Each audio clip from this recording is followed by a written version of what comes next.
Saludos, nosotros somos el grupo número 5. Vamos a estar presentando fractura y luxación de codo. Los temas que vamos a presentar son fractura supracondilias, fracturas de olecranon, fracturas de epicóndilos, codo de niñera y complicaciones. Buenas, mi tema a tratar son las fracturas supracondilias.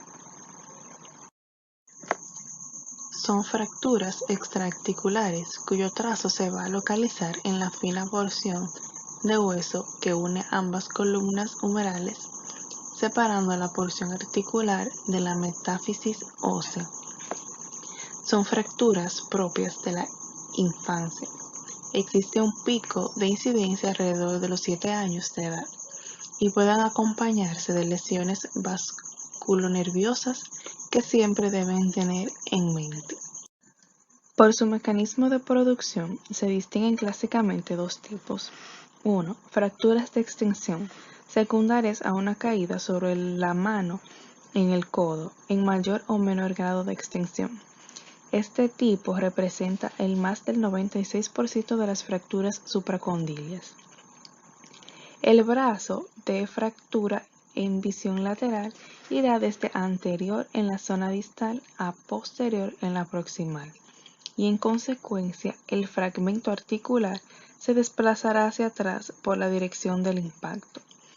Puede haber dos desplazamientos secundarios como son acortamiento humeral y por la acción del tríceps, flexión del fragmento distal por acción de los músculos epitrocleares, rotación interna del fragmento distal a pegar el antebrazo hacia el cuerpo, angulación generalmente en varo y desplazamiento del fragmento distal generalmente hacia adentro, aunque puede existir el desplazamiento inverso.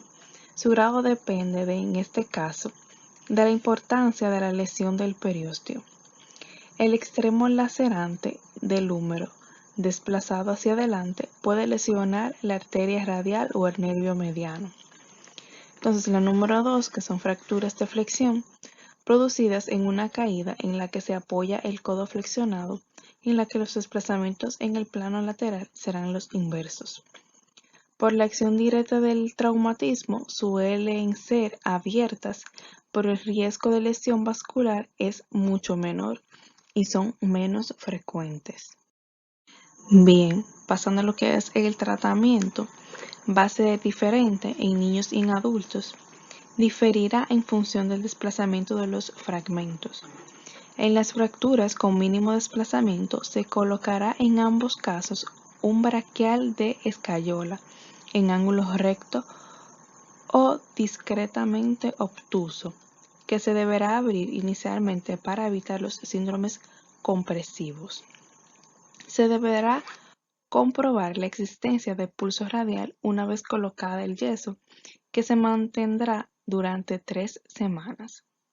En las fracturas desplazadas en los niños se debe intentar la reducción cerrada, invirtiendo los desplazamientos que presentan la fractura, aunque la manipulación puede llegar a ser muy difícil por el edema y por la pequeñez del fragmento distal. Se hará bajo anestesia y mientras en las fracturas en extensión, la tracción se hará con el codo extendido.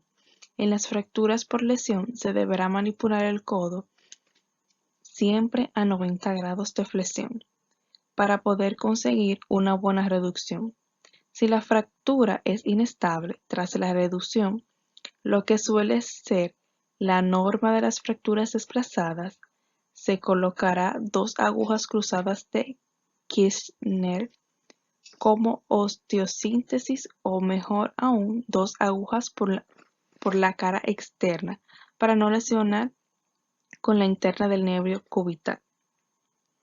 Se aplicará un braquial de yeso abierto confirmando la existencia de pulso radial, que se cerrará a las 48 horas y se mantendrá durante 4 semanas. Tras la retirada del yeso, se deberá iniciar un plan de rehabilitación. La fisioterapia pasiva está proscrita. En el adulto, las agujas de Kirchner son demasiado frágiles, a lo que se suma el riesgo de rigidez, por lo que se prefiere la osteosíntesis a foco abierto con placas y tornillos. Favorece la movilidad precoz a partir de la segunda semana.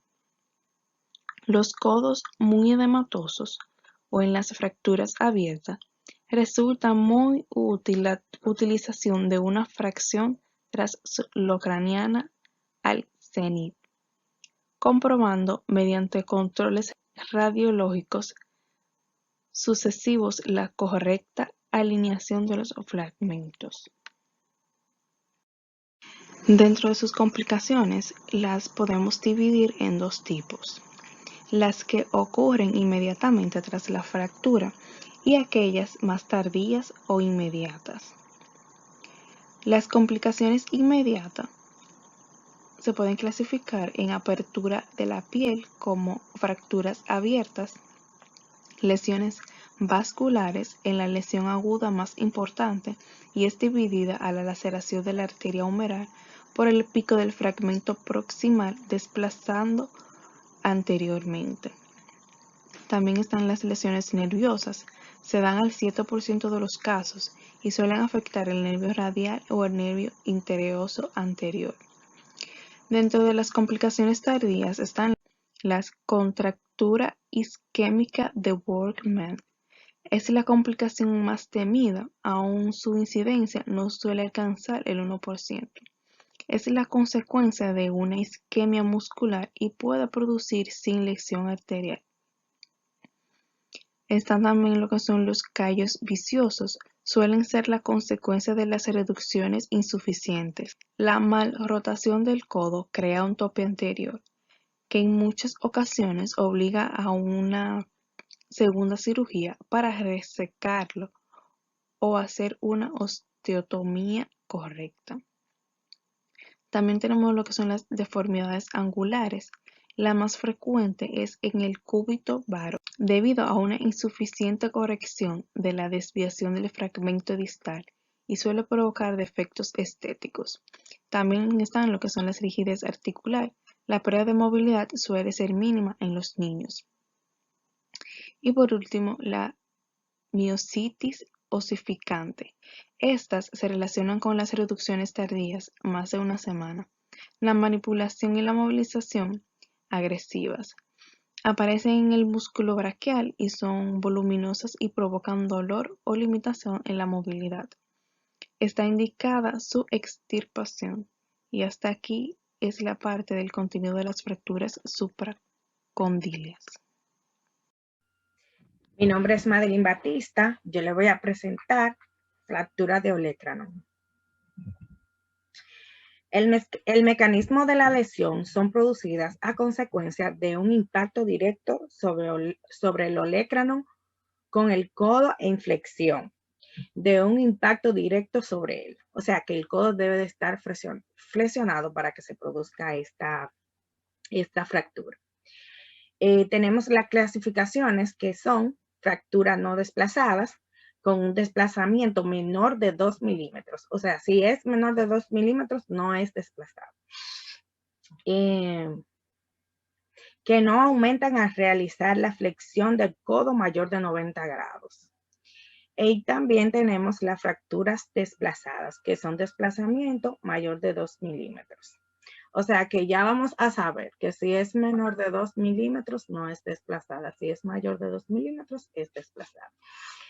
También tenemos el diagnóstico, que es por historia clínica y examen físico. Vamos a tener dolor, tumefacción, aumento del volumen e incapacidad funcional. Palpación de un surco en el lugar de la fractura, o sea que vamos a sentir como una ligera protuberancia. Impotencia para la extensión del codo contra la gravedad. También dentro de las analíticas vamos a tener radiografía anteroposterior y lateral del codo. El tratamiento en este caso va a ser en fractura no desplazada, un tratamiento conservador con férula o yeso branquiopalmar con el codo en posición de 45 a 90 grados de flexión y vamos a durar de 4 a 6 semanas. En las fracturas desplazadas vamos a tener un tratamiento quirúrgico mediante un cerclaje en 8. El cerclaje en 8 no es más que una maniobra que se le va a hacer al codo que va a tener la forma de un 8, por eso se llama cerclaje en 8, que esto lo va a sostener para su posterior reparación. Entonces, las complicaciones de los traumatismos del codo van a ser pérdida de la movilidad, es la complicación más frecuente de los traumatismos de codo y se asocian sobre todo con inmovilizaciones muy prolongadas, falta de consolidación, ossificación, heterotópicas y arquilosis y artrosis. O sea que al hacer una articulación móvil, a tenerla mucho tiempo inmóvil, esto va a causar problemas. Estas son las complicaciones. Hasta aquí mi tema. Muy buenas noches. Yo le voy a estar hablando sobre las fracturas del epicóndilo. Bueno, estas lesiones del codo en general, en el miembro superior, estas son más comunes en niños entre la edad de 7 a 15 años y más común en varones. Cuando el niño sufre múltiples caídas durante los juegos o actividades deportivas, tienden a protegerse interponiendo los brazos. Las fracturas aisladas del epicóndilo son muy raras, quizás debido a que su menor prominencia la resguarda de los traumatismos directos. Estas suelen formar parte de las lesiones más amplias cuyo incluye el cóndilo humeral. En caso de desplazamiento, el caso del desplazamiento suele ser escaso. Siguiente, por favor. Como ya le mencioné, una de las principales causas es cuando el niño sale a hacer algunas actividades, ya sean deportivas o a jugar con sus compañeros. Cuando cae, suele recortarse sobre el antebrazo y ahí sucede lo que es la fractura del cóndilo. El tratamiento para este mismo, cuando sucede el desplazamiento, que como ya mencioné suele ser escaso y por tanto el tratamiento será una inmovilización con una escayola. Hasta aquí mi parte. Ahora bien, mi nombre es Elizabeth Canela y yo le voy a continuar hablando de lo que es el codo de niñera. Como bien lo dice, el codo de niñera, en su nombre científico, es la subluxación de la cabeza del radio en la articulación del codo del niño. En el codo convergen 3 huesos, los cuales son el del brazo, que es el húmero, y los 2 huesos del antebrazo, que son cúbito y radio. Esto puede ocurrir cuando hay un movimiento de tracción de la cabeza del radio. Esta se sale habitualmente desde su lugar de inserción en la articulación del codo, llevando a que el niño no sea capaz de realizar ningún movimiento normal. Dentro de lo que es su causa, tenemos que la subluxación de la cabeza del radio es común en niños pequeños, especialmente en niños menores de 5 años de edad. La lesión se presenta cuando se ala a un niño del brazo o de la muñeca con demasiada fuerza. Esta afección se observa a menudo después de que alguien levanta al niño de un brazo. Esto puede ocurrir, por ejemplo, al tratar de levantarlo sobre un andén o escalón alto. Esto también ocurre, como lo vemos ahí en la foto, cuando los padres mayormente tratamos incluso hasta de complacer a los niños y los levantamos por la mano y puede ocurrir esta causa. Dentro de lo que es el diagnóstico o cómo se diagnostica, el proveedor de la atención médica realiza lo que es el diagnóstico mediante un examen físico del niño y suele incluir lo que es una radiografía. Ahora bien, es importante que el proveedor de salud o sea, que el proveedor de salud atienda a su hijo inmediatamente o que usted lo lleve al servicio de emergencia si se sospecha de que éste presenta algún tipo de lesión. Dentro de lo que es el tratamiento, tenemos que este puede incluir lo que es la maniobra de reducción o maniobra de despronación y también lo que son analgésicos.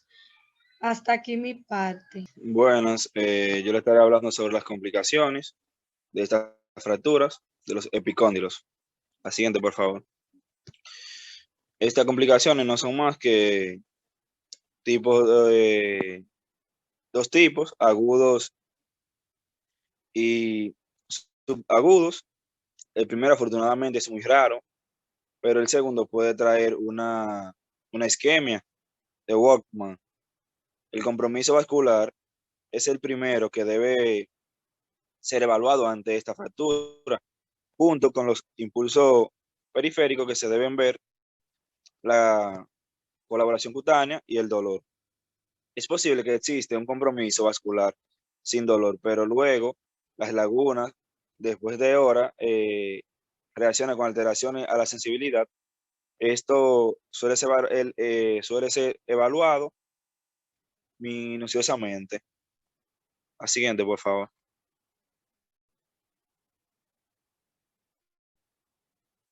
Dentro de esta está la lesión neurológica. La incidencia varía mucho de acuerdo a las publicaciones, en promedio de un 15%, siendo el nervio radial comúnmente el más afectado, seguido por el mediano y finalmente por el cubital. Últimamente se reporta muy frecuentemente la lesión del nervio interóseo anterior, que es una rama del nervio mediano. Este es un nervio motor puro y se evalúa con la función de los flexores del pulgar e índice.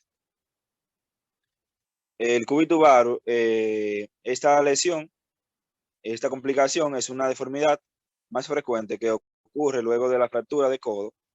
Generalmente, como resultado, tiene la reducción inadecuada y otra causa frecuentemente es la alteración del cartílago del crecimiento que evoluciona dentro de la deformidad y generación del mismo.